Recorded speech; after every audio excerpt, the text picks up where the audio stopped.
मुंशी प्रेमचंद ने कुल 56 बरस की उम्र पाई।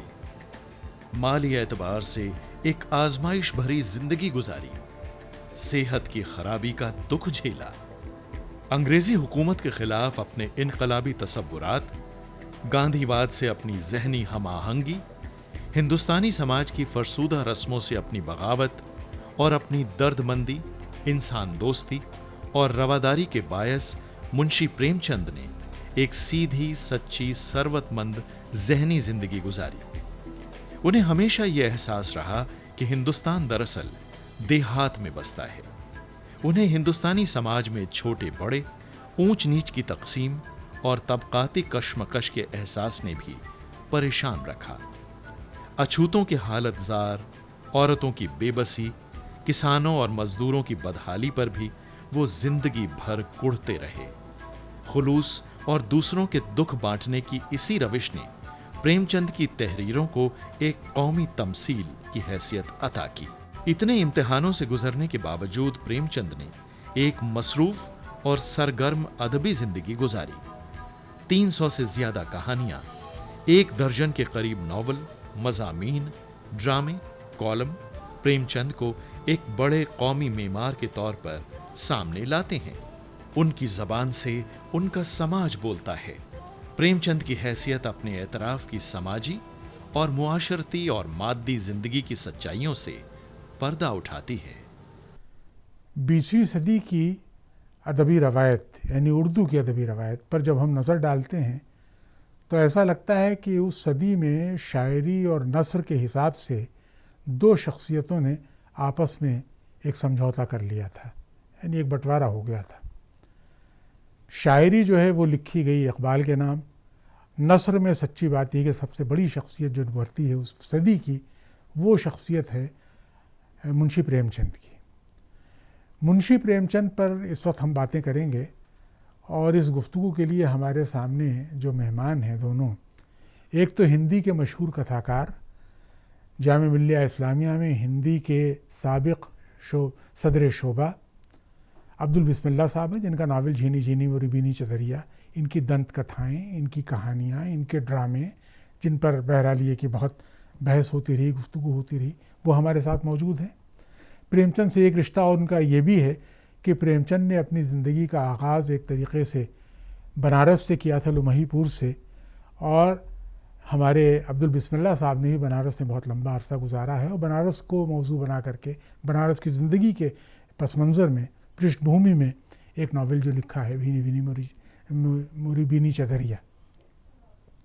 इसी तरह एक प्रोजेक्ट है प्रेमचंद को ट्रांसलेट करने का अंग्रेज़ी में, जो शुरू करवाया था प्रोफेसर अनीसुर रहमान ने, जो उस वक्त जब ये जामिया मिल्लिया इस्लामिया में शोबे अंग्रेज़ी के सदर थे और इनकी निगरानी में ये काम हो रहा था। ज़ाहिर है काफ़ी आगे ये काम बढ़ चुका है। तो बिस्मिल्लाह साहब हम आपसे बात करेंगे कि मुंशी प्रेमचंद ज़ाहिर है कि इतना सादा आदमी जिसने कुल 56 बरस की उम्र पाई, लेकिन ही उस 56 बरस में उसने 1 दर्जन के करीब नावल लिखे, करीब 325 कहानियाँ लिखी, और सोचिए मज़ामीन लिखे, फिल्मों की कहानियाँ लिखी, सहाफ़त की उसने, एक्टिविस्ट रहा, सोशल एक्टिविस्ट, बाल विवाह के ख़िलाफ़, सती के ख़िलाफ़, कितनी चीज़ों के ख़िलाफ़ उसने अपनी आवाज़ उठाई। तो एक आदमी बीमार रहा बहुत दिनों तक, छोटी छोटी नौकरियां, जिसकी किताब ज़ब्त की गई, अंग्रेज़ों ने उसमें बगावत के आसार देख लिए थे, उस आदमी ने ये सारा काम किया है। इससे पहले कि हम उनका तज्ज़िया करें, एनालाइज़ करें उनको, एक मजमूई तस्वीर जो आपके जहन में बनती है, उर्दू हिंदी दोनों की रवायत के मुंशी प्रेमचंद जो है कहना चाहिए कि बहुत बड़े यानी बनाने वाले हैं, मेमार कहे जाते हैं। हिंदी की रवायत और उर्दू रवायत दोनों में जो चीज़ मुश्तरक उनको बनाती है वो आपके नज़दीक क्या है? प्रेमचंद के बारे में मुझसे एक बार एक सवाल पूछा था किसी ने कि जाहिर है कि हिंदी के जो विद्वान हैं, हिंदी के जो टीचर्स हैं, स्टूडेंट्स हैं, वो हिंदी के लेखक के रूप में प्रेमचंद को लेते हैं, उर्दू के लोग उर्दू के लेखक के रूप में। तो मुझसे एक बार सवाल पूछा गया कि साहब प्रेमचंद जैसा उर्दू में कौन ग्रेट नावल निगार है, कौन महान उपन्यासकार है? मैंने कहा प्रेमचंद। तो उन्होंने कहा क्या मतलब? मैंने कहा देखिए, उस पूरे वक्त में इन दो ज़बानों में, हिंदी में भी और उर्दू में भी, प्रेमचंद से बड़ा कोई अदीब था ही नहीं। और न सिर्फ उस ज़माने में, बल्कि मैं तो समझता हूँ कि उसके बाद भी कोई ऐसी शख्सियत मुझे नज़र नहीं आती जिसकी पहचान इस तौर पर बने कि साहब दो ज़बानों, चाहे वो दो ज़बान जो भी हों, कि दो ज़बानों के अदब में जिसका कि बराबर का कंट्रीब्यूशन और बराबर की इम्पोर्टेंस उसकी हो, है कि नहीं। ऐसा कोई भी नहीं है। हालांकि ऐसे दावे करने वाले बहुत हैं कि साहब हमने भी उर्दू में लिखना शुरू किया, बाद में हमने भी हिंदी में लिखा। दावे करने वाले बहुत हैं, लेकिन प्रेमचंद तो अकेला है। और यह भी एक बहुत ही सोचने की चीज़ है कि क्या मतलब, जिसको हम लोग कहते हैं संयोग, क्या संयोग है कि उस समय हिंदुस्तान में प्रेमचंद, रूस में गोरकी और चीन में लूशुन, ये तीन बड़े अदीब एक ही समय में दुनिया के तीन बड़े मुल्कों में हैं, अपने अपने समाज की नुमाइंदगी कर रहे हैं। और इधर एक और नई बात जो सामने आई है कि हंगरी में भी प्रेमचंद के ज़माने में ही एक लेखक हुआ है जिसका नाम मोरिस ज़िगमुंड है। और मैंने तो ये देखा कि थीम के लिहाज से, प्रॉब्लम्स के लिहाज से गोरकी और लूशुन प्रेमचंद के बराबर ठहरते हैं, मगर हंगरी का जो लेखक है मोरिस ज़िगमुंड, वो तो बिल्कुल हंगरी का प्रेमचंद लगता है। तो अब एक इतना बड़ा लेखक कैसे, देखिए हम लोग पढ़ते पढ़ाते हैं तो कैसे कि एक कोई अदीब कैसे स्टेट लेवल पर मशहूर होता है, फिर वो नेशनल लेवल पर मशहूर होता है, और फिर कैसे वो इंटरनेशनल हो जाता है। और आपने ये जो दो नाम लिए, इकबाल और प्रेमचंद, ये दोनों जो इंटरनेशनल फेम के लोग हैं, ये सिर्फ इनका दर्जा नेशनल तक नहीं है। तो जाहिर है कि उसकी सबसे बड़ी जो वजह मुझे प्रेमचंद के सिलसिले में लगती है कि प्रेमचंद ने हिंदी में, उर्दू में, जिस दोनों ज़बानों में जिस तरह से लिखा, वो लिखना उनका शौक़ नहीं था, लिखना उनके लिए फैशन नहीं था, लिखना उनके लिए लोगों का दिल बहलाना नहीं था, लोगों का मनोरंजन करना नहीं था। उनका लिखने का मतलब था समाज को बदलना, देश को बदलना, ज़िंदगी को बदलना।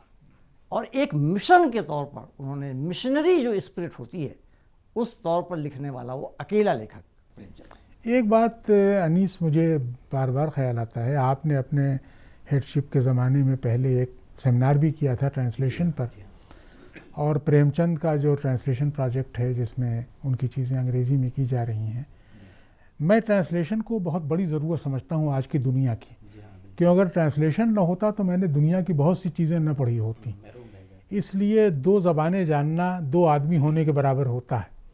तो प्रेमचंद को जब आप ट्रांसलेट करते हैं अंग्रेज़ी में, और ज़ाहिर है कि एक ऐसा शख्स जिसकी कहानियाँ अपनी हिस्सियत यानी सेंसिबिलिटी के लिहाज से, अपने तजर्बे यानी एक्सपीरियंस के लिहाज से, अपने मजमूई शऊर यानी परसेप्शन के लिहाज से अपनी ज़मीन में इतनी गहरी जड़ें हैं, रूटेड है, उसको आप अंग्रेज़ी में जब मुंतकिल करते हैं तो कितना प्रेमचंद बच रहता है उस वक्त।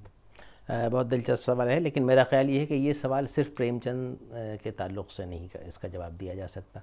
हर तर्जुमा, जब हम किसी भी मजमूए को ले लीजिए, किसी भी कलाम को ले लीजिए या किसी अफसाने को ले लीजिए, तो उसकी जड़ें तो हमेशा उसी ज़बान या उसी कल्चर में व्यवस्थित होती हैं। तो ज़ाहिर है कि एक निगोसिएशन होता है। ट्रांसलेशन एक तरह का निगोसिएशन है जो सोर्स लैंग्वेज और टारगेट लैंग्वेज इन दोनों के बीच। अब ये हम पे मुनहसर करता है और आप पे कि हम किस तरह उसको लेते हैं।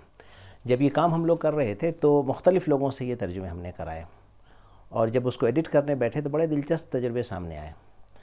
कुछ लोगों ने वही रिदम ज़िंदगी का फॉलो करना चाहा जो अंग्रेज़ी में रिफ़्लेक्ट हो सके, जैसा कि प्रेमचंद ने सोचा होगा, और कुछ लोगों ने उसको बिल्कुल मॉडर्न इंग्लिश में लिखा। अब हमारा काम ये था कि एक ऐसा बैलेंस तैयार करें जिसमें उसकी हिंदुस्तानियत हर हाल में कायम रहे और ज़बान की नुदरत भी उसमें शामिल हो। तो यही एक स्ट्राइक किया हमने बैलेंस, जिसके ज़रिए शायद हम इस काम को करने में।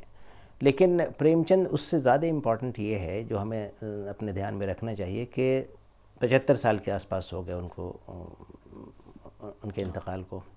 आज भी हम पढ़ रहे हैं 36 में। तो अब आप देखिए असरी मानवियत उस आदमी की क्या है और क्यों हम उस पर गुफ्तगू आज कर रहे हैं इस प्रोग्राम के अंदर। उसकी बड़ी सारी वजूहात हैं, इसलिए कि प्रेमचंद का कॉन्टेक्स्ट बहुत इम्पॉर्टेंट है, उस जिस कॉन्टेक्स्ट में वो थे। और बड़ी बदकिस्मती की बात यह है कि जब हम गुफ्तगू करते हैं कि तो ये कहते हैं कि तकरीबन 300 कहानियाँ उन्होंने लिखी। ना आज तक किसी उर्दू नाक़िद ने, ना आज तक किसी हिंदी नाक़िद ने ये सही बताया कि दरअसल प्रेमचंद ने कितनी कहानियाँ लिखी। किसी ने ये नहीं बताया, लेकिन लोगों ने शुमार किया है लेकिन 26, 27, हाँ, लेकिन कहीं पे लिखा है 300। बहुत मुझे हैरत हुई कि ऑक्सफोर्ड यूनिवर्सिटी प्रेस ने एक प्रेमचंद ओमनिबस निकाला, उसके एक सफ़े पे लिखा है कि उन्होंने कोई 325 कहानियाँ लिखी। दूसरे सफ़े पे लिखा है 10 सफ़े के बाद कि वो 325 कहानियाँ लिखी। एक ही किताब है और पब्लिशर है ऑक्सफोर्ड यूनिवर्सिटी प्रेस। मतलब मेरे ये कहने का है कि प्रेमचंद के साथ इंसाफ नहीं हुआ, बिल्कुल नहीं हुआ, न उनके ज़माने में हुआ न उनके बाद हुआ। हमारी ज़िम्मेदारी है प्रेमचंद के साथ इंसाफ करना। और ये भी नहीं मालूम कि सही तौर पे, और शायद कोई नहीं मालूम कर सकता कि प्रेमचंद ने आखिर किस ज़बान में लिखा था। मेरी अपनी थीसिस ये है कि प्रेमचंद की हिस्सियत बुनियादी तौर पे उर्दू की हिस्सियत है। उनकी फ़िक्र उर्दू की थी, वो ज़बान उर्दू इस्तेमाल करते थे। और बिस्मिल्लाह साहब मुझसे बेहतर बताएंगे और जानते हैं कि उन्होंने सारी कहानियाँ, बेशतर कहानियाँ, तादाद तो कोई नहीं बता सकता, लेकिन प्रेमचंद ने उर्दू में लिखी थी। देखिए हिंदी में मुंतकिल हुई कहानियाँ। ऐसा है कि जो पहला मजमुआ प्रेमचंद का छपा और जिस पर उन पर सेडिशन का एक तरीके से इल्ज़ाम आयद किया, सोज़े वतन, यानी फ़ारसी में इजाफ़त के साथ उसका टाइटल है, उसका उन्वान है। और ये 1907 5, 6, 7 यही ज़माना है जब उनकी पहली कहानी एक मशहूर हुई थी ना कि दुनिया का सबसे अनमोल रत्न। तो ग़ुलाम हिंदुस्तान में एक शख्स ने पहली बार आज़ादी की बातें की। ग़ुलाम हिंदुस्तान में वो शख्स आज़ादी का आलम बुलंद कर रहा था और ये कह रहा था कि दुनिया का सबसे कीमती मोती वो होता है जो किसी शहीद के क़तरे खून से को जमा दिया जाए, गोया कि वो सबसे कीमती रत्न है। और शहज़ादी ज़ाहिर को उसी को सबसे ज़्यादा, जो शादी स्वयंवर जिसका हो रहा है वो उसी को पसंद करती है। तो मुंशी प्रेमचंद ने वहाँ से शुरू किया अपना सफ़र। और ज़ाहिर है कि एक ज़माने तक आपको मालूम है जामिया मिल्लिया से उनका बड़ा गहरा ताल्लुक़ रहा, यहाँ आया करते थे। अपनी आखिरी कहानी कफ़न उन्होंने जामिया मिल्लिया में लिखी थी। इसके अलावा जो ना बाद में प्रेमचंद ने दोनों ज़बानों में, ये उनका ख्याल था कि भाई हिंदी एक आम लोग समझते हैं और उनकी ज़बान है, तो कुछ कहानियाँ लिखी होंगी। अब ज़ाहिर की तो एक रिसर्च का मौजू का वो एक बिल्कुल अलग मसला है। हम तो सिर्फ ये जानना चाहते हैं, इस वक्त हम किसी बहस में नहीं उलझना चाहते कि उसमें वो उर्दू के भी, हिंदी के भी, और मान लीजिए कोई और ज़बान वाला अगर उनको अपना कहे तो हमारे लिए खुशी की बात है, उसमें हमको वो कोई वो नहीं करना। लेकिन ये जानना चाहते हैं, बिस्मिल्लाह साहब, मुझे याद है कि जब मैं प्रेमचंद की किताब का इंतखाब कर रहा था, मैंने आपसे बहुत मशवरा किया था और बहुत, वो किताब यहाँ भी छपी, पाकिस्तान में भी छपी। तो प्रेमचंद की 325 कहानियों का कुल्लियात जो यहाँ से शाया हुआ national council for promotion of Urdu से, वो मेरे सामने था। और उसमें ढूंढ के हमने तो खैर उसमें से 10 कहानियाँ ली थी। यानी हमने बड़े घर की बेटी से शुरू किया और कफन तक हम पहुँचे थे। आप ये बताइए कि प्रेमचंद के यहाँ कहानियों के जो मौज़ूआत हैं, जो डाइवर्सिटी उनके यहाँ मिलती है एक तरीक़े की, यानी औरतों के मसाइल, अछूतों के मसाइल, मज़दूरों के और किसानों के मसाइल, गलत तबक़ाती तक़सीम के मसाइल, और इसी के साथ साथ ग़ुलामी और आज़ादी। और ये क्या खूबसूरत फ़िल्म बनाई है सत्यजीत रे ने, सदगति निजात पर जो उनकी फ़िल्म बनी है, आप देखें तो प्रेमचंद के यहाँ जो पूरा वो ड्रामा दिखाई देता है उनके पूरे कॉर्पस में, जो कहना चाहिए जिससे हमारी ज़िंदगी भरी हुई थी। यानी हमारी ज़िंदगी में जो, उस पर कुछ आप रोशनी डालिए। जो उनके यहाँ फैलाव मिलता है ज़िंदगी का, वो सिर्फ गांव के अदीब नहीं है। प्रेमचंद जो है वो लिखना उनके लिए एक मिशन था, और वो सोशल मिशन भी था और नेशनल मिशन भी था। और प्रेमचंद की सबसे बड़ी फ़िक्र मुझे ये लगती थी कि वो सोचते थे कि कोई चीज़ छूट ना जाए मुझसे, चाहे वो समाज में फैली हुई बुराई है, समाज का दुख दर्द है, या लोगों के आपसी जो तफरकात हैं, जो वर्ग विभाजन है, वर्ण विभाजन है इस देश का, जो जातिवाद है ना, और जो गुलामी का दंश हम भोग रहे हैं, इनमें से कुछ भी वो छोड़ना नहीं चाहते। बड़ी मानीखेज कहानी मंदिर मस्जिद कहानी, मतलब ये कि एक तरह का कम्युनल अप्रोच जो है अप्रोच है, उसके खिलाफ जो है बहुत ज़बरदस्त कहानी है वो। और पूरी तरह से प्रेमचंद को, जैसे मैंने एक बार कहा था कि प्रेमचंद बहुत ही अलर्ट राइटर है ना। धीरे धीरे जब प्रेमचंद ने ये देखा कि ये समाज जो हमारा जो है ये दो ज़बानों में बढ़ता जा रहा है, पहले नहीं था ऐसा, अचानक ये महसूस किया प्रेमचंद ने कि ये दो ज़बानों में बढ़ता चला जा रहा है, हैं? ये किसी पॉलिटिक्स के तहत ऐसा हुआ, तो उनको लगा कि फिर दोनों ज़बानों में जाना चाहिए। और फिर उन्होंने दोनों ज़बानों और दोनों ज़बानों को बोलने वाले जो समाज के जो दो वर्ग बन रहे थे, उनकी मेंटलिटी, उनकी मानसिकता को समझते हुए प्रेमचंद ने अपनी कहानियों में तरह तरह के बदलाव किए हैं। और मैं बता दूं कि इसीलिए प्रेमचंद को मैं हमेशा कहता हूं कि हिंदी की तरफ से देखना और उर्दू की तरफ से देखना, ये इसका मतलब हुआ प्रेमचंद को एक आंख से देखना। जी नहीं, प्रेमचंद को दोनों आंखों से देखने की ज़रूरत है। और इसकी मैं बहुत एक बड़ी मिसाल आपको देना चाहता हूँ। उनकी बहुत ही मशहूर कहानी है पूस की रात। बड़ी क्या मार्के की कहानी, मार्के की कहानी है पूस की रात। अच्छा, ये अजीब मैं देखता हूँ कि जो सिलेबस में बच्चों को जो कहानियाँ पढ़ाई जाती हैं प्रेमचंद की, वो अक्सर वो कहानियाँ पढ़ाई जाती हैं जो हिंदी में हैं। वो उर्दू में किस तरह से हैं वो कहानियों पर नज़र ही नहीं जाता। और मुझे तो लगता है कि उर्दू, शोबे उर्दू वगैरह में भी जो कहानियाँ रखी गई हैं ज़्यादातर वो हिंदी से रखी गई हैं। इसकी मिसाल है पूस की रात।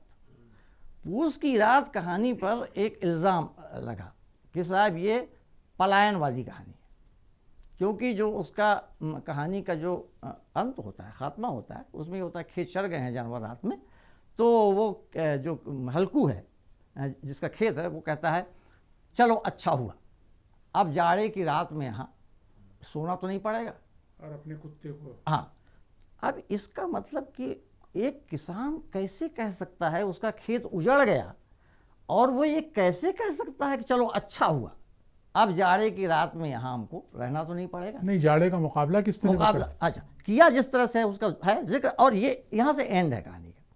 इसका मतलब कि लगा कि ये प्रेमचंद तो किसान की जो भावना है उसको समझ नहीं रहे हैं। एक किसान कैसे ये सोच सकता है। मुझे लगता है जैसा कि मैंने कहा प्रेमचंद बहुत अलर्ट थे।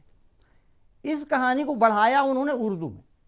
इसी कहानी का उर्दू वर्जन जब प्रेमचंद ने तैयार किया तो इस अंत के बाद उन्होंने तकरीबन 19 लाइनें और जोड़ी, जिसमें वो हल्कू खेत उजड़ गया है वहाँ से आता है घर पर आता है, और जो उसकी पत्नी है मुन्नी, दोनों में डायलॉग होता है। वो कुछ रात के बारे में पूछती है, ये खेत उजड़ने का जिक्र नहीं करता। ये कभी कहता है रात में बहुत ठंड थी, कभी कहता है कि जबरा जो है मुझसे सट कर सोया हुआ था। कुत्ते की बात कर रहा है, जाड़े की बात कर रहा है, तमाम तरह की बातें कर रहा है।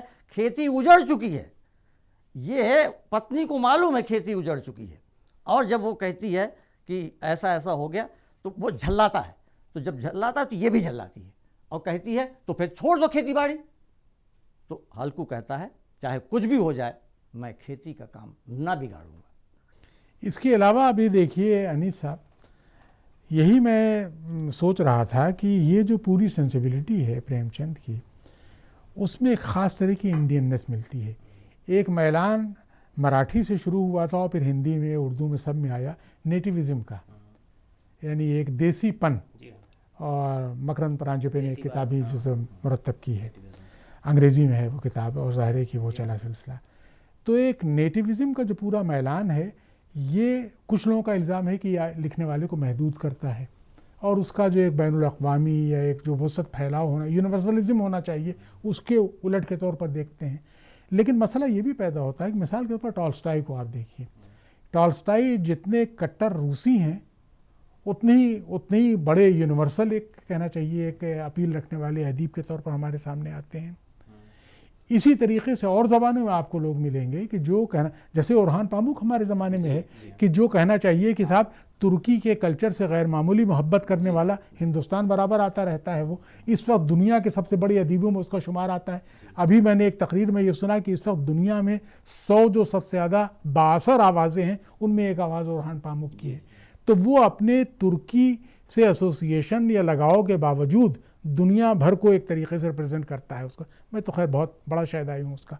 तो मुंशी प्रेमचंद के यहाँ भी जो उनका नेटिविज्म है, ये कभी आपके ख्याल में हारिज होता है उनकी अजमत में, उनकी बड़ाई में, या ये कि उनको सहारा देता है? मेरे ख्याल में नेटिविज़्म को समझने की ज़रूरत है। नेटिविज़्म बहुत मिस इंटरप्रेटेड एक तस्वुर है। जिस तरह से नेटिविज़्म को पिछले 3 दहाइयों में ख़ास तौर पे समझा गया, वो कल्चरल नेशनलिज्म की तरफ उसका झुकाव और उसका रुझान था। प्रेमचंद हरगिज़ उस ज़ुमरे में नहीं आते हैं। नेटिविज़्म जिस माने में इधर इस्तेमाल हुआ है वो हुआ है बहुत महदूद तरीके से, और वो एक पॉलिटिकल एंगल से इस्तेमाल हुआ है। और जिन किताब का और जिन मबाहिस का जिक्र आपने किया, वो एक प्योरली पॉलिटिकल मूवमेंट था। उसमें ख़राबी पैदा हुई। वो कल्चरल नेशनलिज्म की तरफ और एक ख़ास सियासी झुकाव और एक मैलान था जिसकी तरफ। लेकिन प्रेमचंद उस नेटिविस्ट की तरह, उस नेटिविज़्म के पैरों नहीं है, बल्कि वो एक नेशनलिस्ट पर्सपेक्टिव उनके यहाँ है। और वो तारीख़ के पस मंज़र में उनको अगर आप देखेंगे तो वो लोकल से यूनिवर्सल की तरफ जाते हैं। और जो सबसे रिमार्केबल चीज़ है प्रेमचंद के यहाँ कि उनका जो सफ़र है वो बहुत सूरत से तय होता है। सवाल ये नहीं है कि उन्होंने कितनी कहानियाँ लिखी। wuthering हाइट्स एक ही नावल है जिसको लिखा था एमिली ब्रॉन्टे ने, लेकिन ये एक दर्जन कहानी जो उन्होंने लिखा, और वो मेरे ख़्याल में उनको ज़िंदा रखने के लिए काफ़ी है। और उनके यहाँ जो मूवमेंट है, ग्राफ जो उनका है, जो बयानिया उनका जो डेवलप होता है, आप देख लीजिए क्रिकेट मैच आखिरी कहानी है, वहाँ तक आते आते मोटर की छींटें फॉर एग्ज़ाम्पल, ईदगाह, बिल्कुल वो नए नए मेटाफर्स तख्लीक़ करते हैं। उसके बाद उनके यहाँ बिल्कुल पूरा मंजरनामा बदल जाता है, पूरा मतबह नज़र बदल जाता है उनका। अच्छा, उन्होंने ज़ाहिर है कि हमारे सबसे बड़े नावलिस्ट भी हैं प्रेमचंद, और गोदान जैसा नावल जिस पर फिल्में ही बनी और दुनिया में कितने उसके तर्जुमे हुए, ये सब शॉर्ट स्टोरी राइटर भी हैं। एक ड्रामा भी उनसे वाबस्ता है। लेकिन सबसे बड़ी बात यही कि प्रेमचंद जो थे सिर्फ खालिस अदीब नहीं थे, उन्होंने महाजनी तहजीब, सब इस तरह के मसाइल पर, बहुत से हिंदुस्तान के आज़ादी के मसले पर बहुत से मज़ामी, गांधी जी से जिस तरह से उन्होंने असर कबूल किया था मुंशी प्रेमचंद ने, तो मुंशी प्रेमचंद का जो पूरा एक कहना चाहिए कि एक इंटेलेक्चुअल के तौर पर जो रोल है, उसके बारे में आप क्या सोचते हैं? जो आज की कहानी लिखी जा रही है हिंदी में, और जो सिनेरियो आपके सामने है, उसमें अपने थॉट कंटेंट के लिहाज से प्रेमचंद कितने हमारे लिए बामानी है आज? देखिए, ऐसा है कि प्रेमचंद, जैसा कि आपने कहा कि खालिस वो अदीब नहीं थे। प्रेमचंद कोई के बारे में पता नहीं क्यों लोग ये बात नहीं कहते, और क्यों नहीं कहते कि प्रेमचंद लेखक भी थे और पत्रकार भी थे, जर्नलिस्ट भी थे। उन्होंने पत्रिकाएं निकाली, काम किया पत्रिकाओं में, और उन पत्रिकाओं के माध्यम से, मैगजीन्स के माध्यम से उन्होंने कहानी उपन्यास से अलग हटकर अपने पूरे विचार को, है ना, और इस समाज को और इस मुल्क को जगाने के लिए हंस का जो रोल रहा है। इसके अलावा जो ज़माना में वो लिखते थे, है ना, कॉलम राइटर थे। मुंशी दयानंद निगम तो उनके दोस्त भी थे, उनके दोस्त थे। जागरण में ज़माना उसके एडिटर लिखते थे, है कि नहीं। और उनके इंतकाल के बाद ज़माना ने तो बहुत स्पेशल नंबर निकाला था उनका था। अच्छा, प्रेमचंद देखिए कि आज प्रेमचंद पर बड़ी बहसें हो रही हैं कि प्रेमचंद की आइडियोलॉजी क्या थी। अरे भाई जी, कि आइडियोलॉजी देखिए, प्रेमचंद किसी की भी एक जैसी नहीं रहती। प्रेमचंद की भी आइडियोलॉजी बदलती रही, है ना। शुरू में वो आर्य समाज के असर में थे, बाद में वो गांधी जी के असर में आ गए। उसके बाद जब 1917 में रूसी क्रांति हुई तो वो जो समाजवाद का वो आया, उसमें भी आ गए। वो बोल्शिविक का चर्चा करते हैं अपने उपन्यास में जो है। तो प्रेमचंद जो है वो विचारों को बोलने वाले, जिसको कहते हैं ना बड़बोलापन, वो नहीं है। लेखक अपने विचार को बोल कर बताए तो उसका जो रचना है वो दब जाती है, उसका जो विचार है वो ऊपर आ जाता है। प्रेमचंद ने ये नहीं किया, उनके जो विचार है वो पैवस्त थे। एक शख्स जो अपने ज़माने का बहुत बड़ा आदर्शवादी था, ख्वाब देखने वाला, वो उतना ही बड़ा यथार्थवादी बन जाता है, सच को देखने वाला, ऐसा सच जो बहुत कड़वा है। तो ये तो वाकई प्रेमचंद की लिगेसी या प्रेमचंद की विरासत जो हम तक पहुंची है, और मेरा ख्याल है कि यही बात जो है हमारे लिए उनको आज भी एक तरीक़े मार्गदर्शक, रास्ता दिखाने वाला हमारे लिए बनाती है। बहरहाल बहुत बहुत आप दोनों का शुक्रिया।